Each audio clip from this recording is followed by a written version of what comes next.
Hi guys, welcome to Knit by Nick. My name is Nick and I knit, and today we're going to be talking about my 2025 temperature blanket.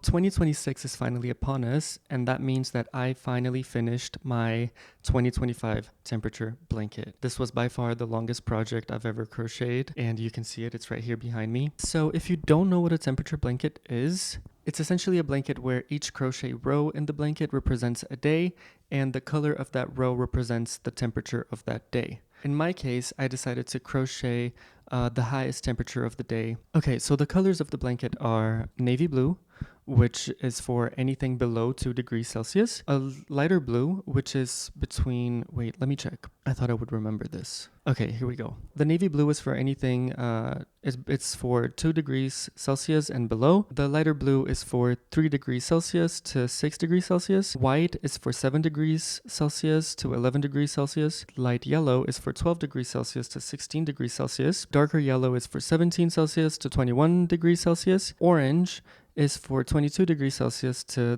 27 degrees Celsius, and then the red is for 28 degrees Celsius and above. You can expect that there aren't so many navy blue rows because this temperature blanket is for the city of Berlin in Germany, so it's not so often that we get days where the highest temperature of the day is below 2 degrees Celsius, but there were a few, so there are a few navy blue rows in my blanket. And also, if you go to the other end of the spectrum, 28 Celsius and above, there were also not like so many days. There were obviously days where it was 28 degrees Celsius and above, but not nearly as many as the other colors. So these two colors in the spectrum, I didn't use them so much, even though here you can see there's a lot of red. Well, when I decided to make the temperature blanket, there was a lot of preparation to it. I got the yarn and everything, and then I decided this gradient, the colors that I was going to use. I didn't want to use any green.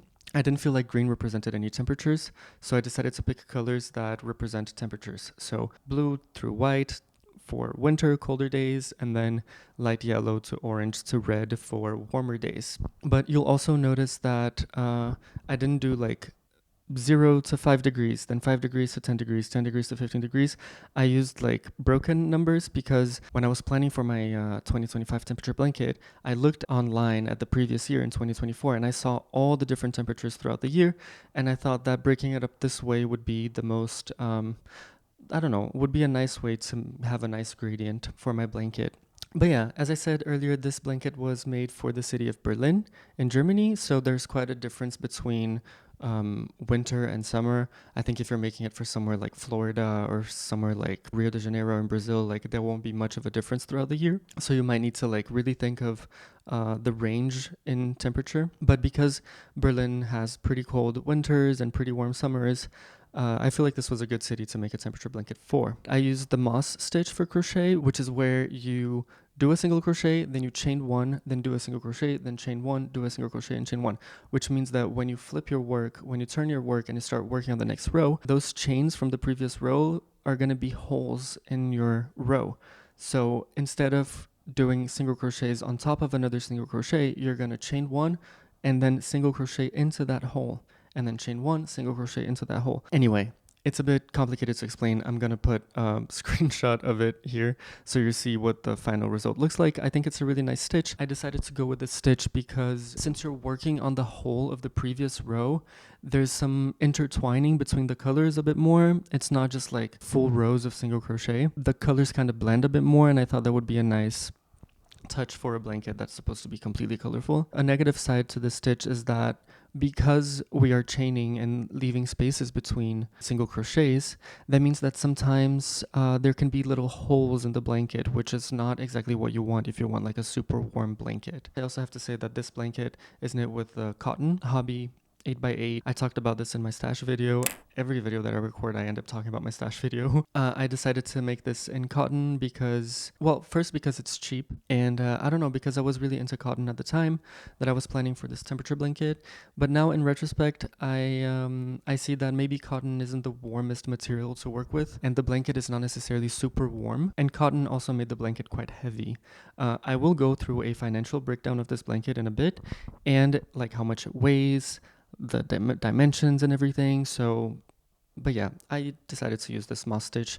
I thought that it was a nice stitch to work with. Also because considering that I was leaving spaces between the single crochets, that meant that I only have to actually crochet half of the amount of stitches on my chain, on my initial chain row. Let's say if I'm casting on 200, I'm using knitting terms. If I start my initial crochet chain with like 200 single crochets, that means that I'm only gonna actually crochet 100 in the next row, or like in the rows above, because I'm gonna be chaining instead of crocheting. So I feel like it was also a quick stitch to work with. I'm gonna quickly read here what I had for instructions in my file. I wrote, using the moss stitch, crochet a row for each day of the year. Change the color of the yarn according to the highest temperature of the day. At the beginning of every month, add one extra row of double crochet with the color of the last day of the month to represent the month change. So besides a row of moss stitch for every day of the year, I decided to include one extra row of double crochet to represent the change month. So there are 11 rows in the blanket that are double crochet, and I used the color of the previous day. So the last day of the month would be the same color that I would use for that double crochet row to represent the month change. So let's say that January finished with, I don't know, a white row. 31st of January was a white row, let's say. So I would do on top of that a row of double crochet also in white, and that wouldn't be counted as any day. It's just like a month change row. And then on top of that one, I would start, okay, now it's the 1st of February. Let's say that it was light blue. And then I would go again back to the moss stitch in light blue. And that was actually one of the mistakes that I'm going to talk about at the end. I made a mistake in the first month from January to February. I made a little mistake. And that's how I decided to use the last day and not the first, to use like the 30th or the 31st as the color for that month change, and not the color of the first day of the next month. I wanted to use the colors of the gradient that I chose. I didn't want to do like a month change row with like black or like an eighth color that didn't represent any temperature. I wanted to find a way to show the change in month without adding another color. I don't know. I wanted to keep the same colors for the month change. And now in retrospect, I decided to pick colors that represented temperatures. So the blues and the whites for the colder days and the warm colors for the warmer days. But now in retrospect, I could have done something completely different. I could have picked all different shades of the same color, for example. So go from like white to like, I don't know, a baby pink to like a warmer pink to like a hot pink. Or like I could have done that with any colors, or like I could have picked completely unrelated colors. I feel like this is a very classic temperature blanket with the colder tones representing the cold days and the warmer tones representing the warm days. But like now in retrospect, I could have picked colors that I thought would be more coherent in a blanket, because like as you can see, 7 different colors in a blanket, it's quite messy. Yeah, I don't know. I feel like it's a bit of a crazy blanket. I think if you want to make a more stylish blanket, you can just pick like 7 shades of the same color, or like colors that actually go better together. But I don't know, some people really like this temperature gradient. I think also by picking these colors, you can clearly see that it's a temperature blanket, but also if you're in the crochet community, you'll see this blanket and you'll immediately see that it's a temperature blanket, in my opinion. But maybe also like picking colors that don't represent temperatures might defeat the purpose a bit of the temperature blanket. Then you might as well just do like, I don't know, another kind of blanket. I saw this girl, I'm not going to remember her handle on Instagram or wherever, but I saw this girl that did a temperature blanket based on like how many times she pooped that day, or like if she pooped that day, and like how that experience was for her. So I thought that was really creative. So like you don't necessarily need to make a blanket based on temperature. You can make it based on anything. But anyway, I was also picking the temperature for the day on the same app every day. So every day for a whole year, I was looking at that app. It was like, honestly, I don't know how I did it. I even need a sip of tea.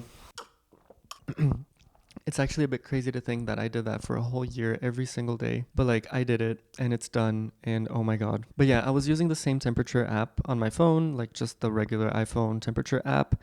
And I was checking it. I was checking the previous day as well. So let's say today is like the 3rd of February. I would also check the 2nd of February just to make sure that I chose the right temperature, the right highest temperature for that day, because sometimes I would notice that the temperatures would change after the day was done, kind of like they would update the app or something, or like the data would be updated, and then you'd notice that there was a change in temperature. And in the app that I was using, you could only check the previous day. Like I couldn't check the whole previous week, for example. So it was important that I like remembered to check. Also, I have to say that I was picking the highest temperature of the day, like after 4 a.m. If the highest temperature of the day was at like 2 a.m., then I wouldn't go for that temperature. I would pick something like after the morning, so like after like 4 a.m. at least, just to make sure that that temperature actually represented that day, because sometimes there would be like a really hot day, and then there would be like a warm night, and then it would fall drastically or something like in the next day.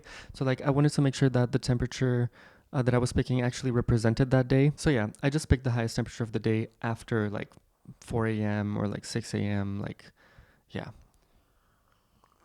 Also, the highest temperature of the day would have to last more than like an hour or two for it to actually be the highest temperature, because sometimes there would be like 30 minutes of like the highest temperature, and I'll be like, okay, that's not fair. Especially if that highest temperature of the day that only lasted 30 minutes would be like right in between changing colors. Like if it was like between 2 degrees and 3 degrees, like, and then it was like 3 degrees for half an hour, and then the whole rest of the day it was 2 degrees.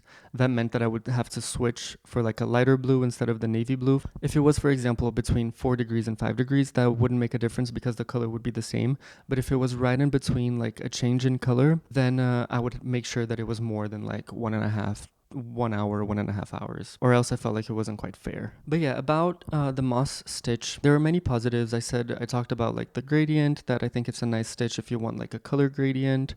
But another positive side is that it looks the same on both sides, and that's a bit of a shame for the row of the month change, because double crochet looks different on each side, and because each month of the year has a different amount of days. For example, some months have 30 days, some months have 31 days. That meant that my double crochet row wasn't always facing the same side, which is a bit annoying to me. And like now in retrospect, I could have fixed that, like, because in crochet you crochet and then you turn your work, crochet back. If I actually wanted to fix this issue, I would just like crochet and then make sure that I would start my row on the same side, start that double crochet row like on the right side. Like that's one of the ways that I could have fixed it, you know, like instead of just turning my work and doing the double crochet row, I could have like cut the yarn and then started over from. Yeah, I think you get what I mean. I didn't necessarily have to just turn my work and then do the month change. I could have actually like analyzed the blanket, seen which way my double crochet row was facing, and then cut my yarn and then like choose the actual right side for that row. But that's not what I did. I just like followed the pattern of just like crocheting, turning my work, crocheting, turning my work, crocheting, turning my work. And that resulted in my month change double crochet rows facing different sides sometimes. Another positive side of this stitch, this moss stitch, is that it's quite a stretchy stitch. So I don't know, I feel like it's good for a blanket because it's a bit more malleable, like it stretches a little bit when you're using it, but as I said, it leaves holes, so maybe that's not what you want for a blanket that has holes in it, because it's not so warm. And also I feel like this moss stitch is not like as chunky as other crochet stitches. Like even the double crochet is quite chunky compared to this moss stitch. The moss stitch is quite. I also decided to leave a fringe. Here you can see a bit of a fringe. I'm gonna shoot close-ups so you'll see it better. But like I decided to leave a bit of a fringe at the end of the row, so like I would finish the day and then let's say the next day is another color. So I would leave a bit of a fringe, like I would leave some yarn in that change in color. So the fringe is also not consistent because a lot of the days were just the same color as the previous day. So that meant that there would be no fringe for that day because I would just turn my work and keep working with the same skein. But like if it changed color and I would have to change skeins, that meant that I could leave a little bit of fringe. And I think that was a really nice touch. I think I like that the fringe is inconsistent. I don't know. I have a bunch of scrap yarn that I can like make more fringe of, but I don't know if I actually want to do that.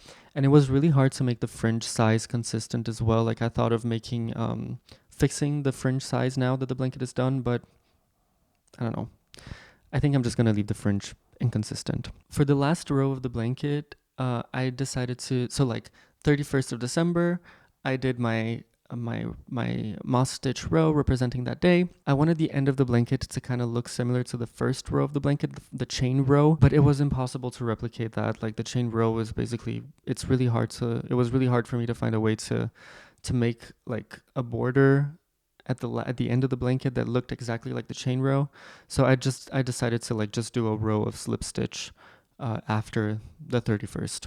So there is a bit of a border. There's a difference in how the borders look between the 31st of December 2025 and the 1st of January 2025.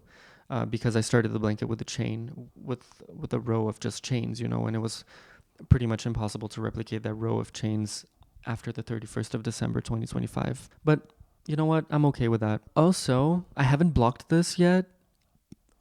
I mean, I'm gonna have to wash it for sure, but like I can't block it. Like I'm just gonna let it dry however it dries and whatever. Like it's also cotton, so it's not gonna change so much after the washing, but like there's no way I can block this because it's like a huge piece of fabric basically. Okay, so since I'm talking about the size of the blanket, I think I need to mention that this blanket, it's 1 meter and 90 centimeters long. So it's like 190 centimeters long, which is like taller than me, and it's 155 centimeters wide. And I have to say that the width is a bit inconsistent as well because my tension was changing throughout the year. So some rows are a bit tighter than others, and that was really annoying actually when like summer came and I realized that the blanket was doing this, basically that like it was, that the width was changing. I was like, oh, I need to like fix my tension. So I feel like the blanket kind of does this a little bit. You don't really notice it when you're using it, but like because I made the blanket, I notice. Anyway, the blanket is roughly 155 centimeters wide and roughly 190 centimeters long, which I think is a good measurement. Okay, so now let's get to one of the hardest parts of making a temperature blanket, which is keeping yourself organized, keeping track of all the temperatures, what row you're currently in, and all of that. So I'm gonna put the file that I used to keep track of the temperatures throughout the year here on the screen right now. And you can see here on this screenshot from the file that I was working on the 10th of November. I took a screenshot of the file, and you can see that I was actually working on the 25th of October. So I was working on row 25th of October, but it was actually the 10th of November, so I was a few days behind. And you can see that the rest of the year, all the days before November had already been recorded, and you can see that there's a green column. Well, you have a bunch of columns. So you have the months, right? January, February, March, and so on. And then for each month, you have 3 columns. You have a day column, you have a temperature column, and you have a blank, either red or green column. So the day column is pretty obvious. It tells you what day of the month it is. The temperature column represents the highest temperature of the day. So for each day of the month, next to it on the temperature column, I would write the highest temperature, and I would color that column or that little square with the temperature, the color that I was meant to crochet. So you can see that the 1st of January, 7 degrees Celsius was white, so I left that square white. But the next day, the 2nd of January, was 5 degrees Celsius, so I colored that square light blue. And then on the 3rd of January, it was 2 degrees Celsius, the highest temperature, so I left that square navy blue. And you can see that these colors match the actual yarn that I was using. That just made my life easier. And then if you go to November, or if you go to the month of October, you'll see that in the 24th of October, we have the 12 degrees Celsius in light yellow, and then you have a square in green, which meant that I already worked that square. And then you'll see that there's a square in yellow, and that yellow was the square that I was working on. So whenever I would finish a row, I would mark that row green, and then I would put the next row in yellow just to make sure that I knew what day I was working on. And that was really important for keeping my, for knowing what row I was in, you know, just making sure that I was staying on track and everything. And then you can see that after that yellow row, all the rows are in red, meaning that I haven't worked on them yet. So green, the row has been worked. Yellow is the row that I'm currently working in, and red is the row that I haven't worked yet. And I made a little note here, and I said, if the block is red, I haven't crocheted yet. If green, the row is complete, and yellow if I'm currently working on the row. This was a really efficient way, I think. I don't know, it worked throughout the year. The blanket is done. I think, yeah, it worked. And I think this file was super nice. Like, I don't know, I was really proud of myself for making this file and for like finding an easy way to keep track of my work. I was thinking of making a template, like an empty template for people to download if they also want to use something similar to this. So they, yeah, I don't know, maybe in the description of the video, I'll leave a link to a place where you can download a template of this file if you also want to use something like this. But you can also just make your own. Okay, so we're finally reaching the financial breakdown part of this video. This was crazy. I was calculating how many skeins I used, how many grams that was, how much my blanket weighs, how much money I spent, and I'm gonna give it all to you now. So I got yarn 4 times throughout the year to make this temperature blanket. I think at the end of November in 2024, I got my first batch, and I just got 10 skeins of each color, except for the navy blue, because I didn't think I was going to need that much navy blue, so I got a little less for that. But for all the other colors, I got 10 skeins of the Hobbii cotton 8x8, 100% cotton, because I didn't know how much yarn I was going to need, and I knew that I wanted to have enough yarn with me throughout the year just to like make sure that I didn't have to wait for the yarn to arrive at my house. So I just got 10 skeins of each color except for the navy blue. And then later in July, I think it was July 2025, in the summer, I realized that no, okay, I think I'm going to need a few more colors I think I'm going to need a few more skeins for some of the colors. And then in September again, I realized like, no, okay, I'm actually going to need even more. And then in November 25, I got just a bit more of one color that I wasn't expecting to use so much, which was the light yellow.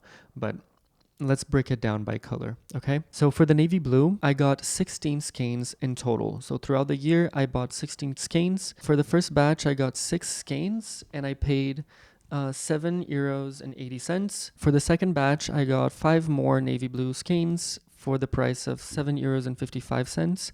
And then in the last batch, I got 5 more skeins for the price of €6.80. Right now, I have 6 skeins left, which means that I used 10 skeins in total, and that's 500 grams.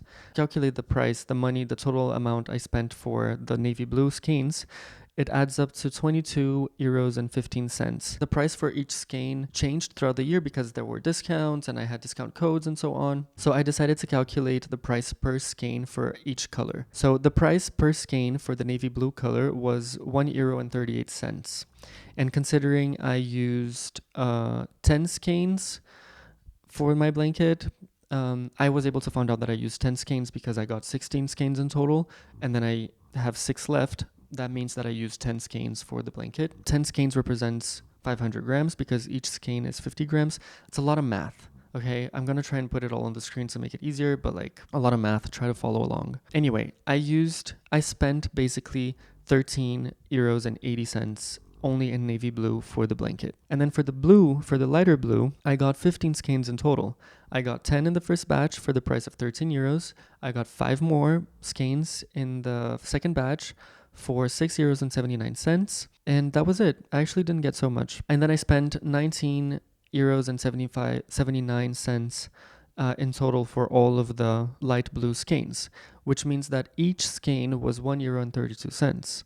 And since I have 6 of the light blue skeins left in my stash, that means that I only used 9 skeins. And if you multiply 9 skeins by the price per skein, which is €1.32, you're going to see that I used actually €11.88 in light blue for this blanket. And 9 skeins is 450 grams. This is super confusing. Like, math is not my thing. I'm sorry, I'm explaining it like it's just like, try to follow along, please.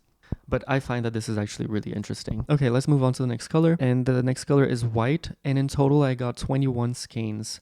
I got 10. From now on, all the colors, I got 10 skeins for the first batch for €13. So I got 10 skeins for €13 in the first batch, 6 skeins for €9.06 in the second batch, and then 5 more skeins for €6.79 in the third batch. I have 5 skeins left, which means that I used 16 skeins. And if we calculate the price per skein for the whites, the price is €1.37 per skein. If you multiply that by 16, which is the amount of skeins that I used, 800 grams, you'll see that I spent euros and 92 cents. If my math is wrong, if I'm like doing math wrong in this video, like please write a comment and like tell me how to fix it. But I think that I made everything right. Like I think that I calculated all the numbers correctly. But if there's any miscalculation here, please let me know so I can fix it. Let's move on to the next color, which is the light yellow. And I got 17 skeins in total throughout the year for the blanket. I got 10 in the first batch for 13 euros. I got seven more throughout the year for the price of for a total price of 15 euros. And I got 10 skeins in the first batch for 13 euros. And then I got 7 skeins for 15 euros and 5 cents, which is quite a big difference in price considering that I'm paying more for 7 skeins than I did for just 10. It was crazy for me to look back on this and see. But anyway, throughout the year, I got 17 skeins in total, and I spent 28 euros and 5 cents, which means that my price per skein for the light yellow was 1 euro and 65 cents per skein. And considering that I still have 4 skeins left for the light yellow, that means that I used 13 skeins or 650 grams for the light yellow, and that means that I used 21 euros and 45 cents of light yellow. Then the darker yellow, I got 26 skeins in total throughout the year. So I got 10 for 13 euros in the first batch. Then on the second batch, I got 8 more skeins for the price of 10 euros and 87 cents. And then for the last batch, I got 8 more skeins for the price of 12 euros and 8 cents. That means that I spent 35 euros and 95 cents in total for 26 skeins throughout the year. And the price per skein ended up being 1 euro and 38 cents for this darker yellow. Considering that I have 5 or like 5.5, I wrote 5 because there's a bit more, like it's not a full skein that I have left. Anyway, there's 5 total, there's 5 complete skeins of the darker yellow. And considering that I had 26 in total in the beginning, that means that I used 21 skeins of this darker yellow, and that's a kilo and 50 grams. I used a kilo of darker yellow. And I actually used 28 euros and 98 cents of this darker yellow. And then for the orange color, I also got 26 skeins in total. I got 10 for 13 euros in the first batch. I got 8 more in the second batch, 8 more skeins for the price of 12 euros and 8 cents.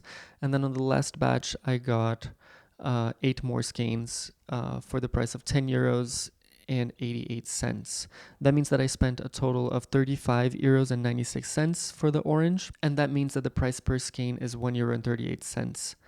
But I still have 4 skeins left of the orange, so I actually only used 22 skeins, which is 1 kilo and 100 grams of orange in this blanket. And I actually used 30 euros and 36 cents for this orange color in my blanket. The last color is red, and I got 10 skeins in total for the whole year. Only on the first batch, I got 10 skeins for 13 euros in the first batch. So the price per skein was 1 euro and 30 cents, and I have 6 skeins left of the red, which means that I only used 4 skeins, 200 grams throughout the year in this red color, and that means that I used 5 euros and 20 cents of red in the blanket. Okay, so I hope you were able to follow along all these numbers and all this math. Let me drink a sip of tea.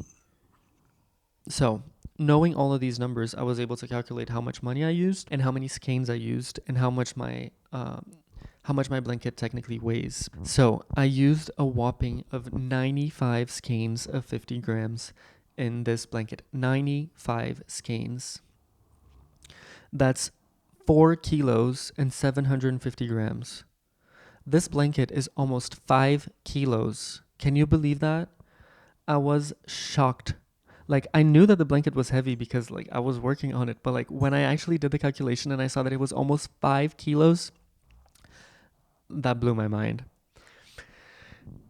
And the money that I used for this blanket, if you add up all of the money that I used, not all the money that I spent, because I discounted the skeins that I didn't use, right? So I'm calculating only the money used on the blanket. It adds up to 133 euros and 59 cents. So this blanket is a 133 euro blanket.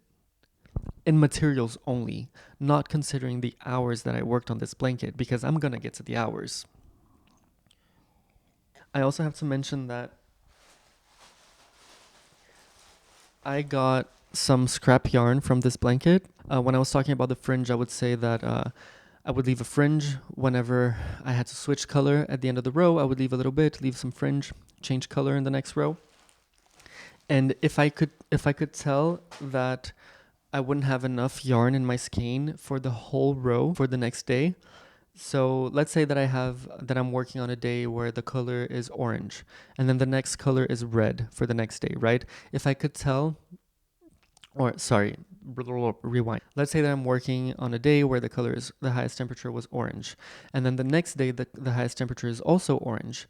That means that I could just not do the fringe, just keep working with the same skein of yarn. But if I could tell that I didn't have enough for the whole row in that skein, I would just switch skeins and then keep the rest of that skein as scrap yarn, because I was joining yarn in the middle of rows in the first days, and I was like, wait, this is not looking good. This is not how I want it to look. I would rather not join yarn in the middle of a row, for example. I decided to just like cut the yarn and start a new skein if I could tell that there was not enough skein for the whole day, for the whole row. So that left me with a bunch of scrap yarn, which if you've seen my plans, my knit and crochet plans for 2026, you know what I'm going to do with the scrap yarn. If you don't know, go watch it, because I'm super excited about that project. And also when I cut the fringe, I was left with a bunch of like a little more scrap yarn, but these scraps are smaller. They're just like little strips. I don't know if you can tell here. They're just like little strips from cutting the fringe, from trying to make the fringe the same size and coherent throughout the blanket, because this bag here that I showed earlier with the longer scraps from changing skeins, they're like longer scraps. So I'm actually going to be able to make another project with all of these scraps. But can you believe that this blanket is almost 5 kilos? It's like at least 4.5 kilos. That's crazy to me. And that it's almost 134 euros in just materials. Oh my god. And that's not even considering the hours worked. Like, let's talk about the hours now. I was trying to be really like generous here, and or not generous, but like, I think from working on this blanket throughout the whole year, I think that I spent like around 15 minutes per row, per each like normal row, not talking about the month change row. Because for the month change, I think I spent like 30 minutes on that row. So 15 minutes per row, right? Let's say roughly. And there's 365 rows, one representing each day of the year. So 15 minutes times 365, that is 5,475 minutes. That equals 91.25 hours, 91 hours. That is 3.8 days. And then if you add up with the 30 minutes of each of the month rows, which are 11 rows, not 12 because there's no month row from December to January. There's only January to February, February to March, March to, and so on and so forth. The first and last months, there's no change, basically. So there's only 11 rows. And considering that I used 30 minutes for those, that's 330 minutes, 5.5 hours, which adds up to a total of 5,805 minutes worked on this blanket. That is 4 days. Like, that's 96.75 hours. That is 4 days of the year working on this blanket. Like full days, 24-hour days. That's crazy to me. But I mean, you tell me if it was worth it. And like, considering that the blanket is not even that warm, that because it's cotton, it makes me question if it was worth it. And like throughout the year, I was really wondering, like, am I liking what's coming out? Like, do I enjoy, like, I enjoyed making it for sure. Like, it was really satisfying to keep track of all the temperatures, to like wait for the next temperature to see like what the blanket would turn out to be. And like when I finally used all of the colors in the spectrum, you know, like when I had all the 7 colors in the blanket when summer came, I was like, oh my god, it's It's becoming reality. But like now that I see the full gradient, I don't know. I'm not like super in love with it. That's also, I mean, I love it because I worked, like, I spent so much money and worked for so long in this, like, on this blanket. So I do love it. It holds a special place in my heart. It's also like the longest project I've ever worked on. But it's a pretty simple project. Like, I have to stress that it's like, it just requires patience and consistency. But it's a fairly simple project. It's just rows back and forth, changing colors. So it's not a difficult project in any way. It's just like it just requires a lot of patience. But yeah, I even forgot what I was talking about. So yeah, so let's talk a bit about like the mistakes and takeaways that I got from working on this blanket. I mentioned the changing or joining skeins of yarn in the middle of the row. I realized that was a mistake in the beginning of the year. I was like, okay, I don't like that. I don't like how it looks. I don't want to join skeins in the middle of the row. So that was one of the takeaways that I got from it. Another takeaway was I'm gonna try and put a close up of this mistake or not this mistake, but like this lesson that I learned here, which was in the switch from, I think it was, okay, it's on the other side. I think it was the month change from January to February. Also on the file, you can see that on the first day of the year, on the first day of the month, I wrote DC plus the temperature. The DC is to represent the double crochet row month change. So that's why the DC is there. So I would remember that, okay, I need to do the DC row, the double crochet row, then the temperature row of the day. But coming back to this month change row thing, I think it was from January to February that the last color of January was blue and the first color of February was white. So I was like, okay, I'm just gonna do the month change row in white because that's the next color that I'm gonna use. And I was doing the month change like because the moth stitch, you chain one to leave a gap. So you single crochet, chain one to leave a gap. And the month change, I wasn't doing moth stitch, so I was just doing like double crochet throughout the whole thing, and that meant that I was doing a double crochet on top of the single crochet and a double crochet in the empty space between the single crochets from the moth stitch row. I hope that is clear. If you don't crochet, I'm sorry. I don't know how I can explain this for a non-crocheter person, but like if you do crochet and you know this moth stitch, I really hope that you're understanding what I'm saying here. But when I was working on the month change rows, I was doing double crochets in that space and on top of the single crochets. So that meant that row took a lot longer because I was basically working a double amount of stitches. And I quickly realized that working inside the space and then on the and then on the single crochet, it made it look a bit weird. Like you could clearly see where the stitch was being worked, and it was kind of like messing up the gradient aesthetic that I was going for. So I decided that for the next month, instead of choosing the color of the first day of the month, I would choose for that double crochet row, I would choose the color of the last day of the previous month. But anyway, that was just really hard to explain. Oh my god. But that was just another takeaway. The month change rows don't always face the same side, which is a bit annoying. That's something that I could have fixed as well, but not much that I can do about it now. I should have thought about it while I was doing it. And then also the first chain row on the 1st of January, because I made a huge chain, to start the blanket. I didn't even count how many chains I made. I just did a bunch of chains and then okay, this seems long enough. So I actually don't know how many single crochets and how many double crochets there are per row. I could have counted that for this video, but you know what?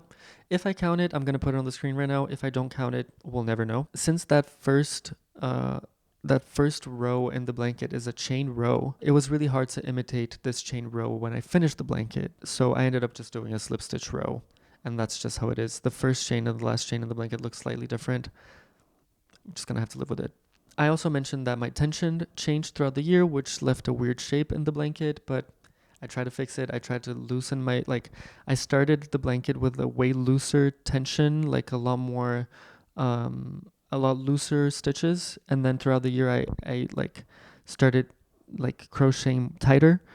And then I realized oh no, this is affecting the width of my blanket. So I need to go back to using looser stitches. But yeah, as I said, this is a really easy project. It left me with a bunch of scrap yarn that I'm really excited to use. And this is not the kind of project that you can like bring places, I feel. Like cuz I don't have a car.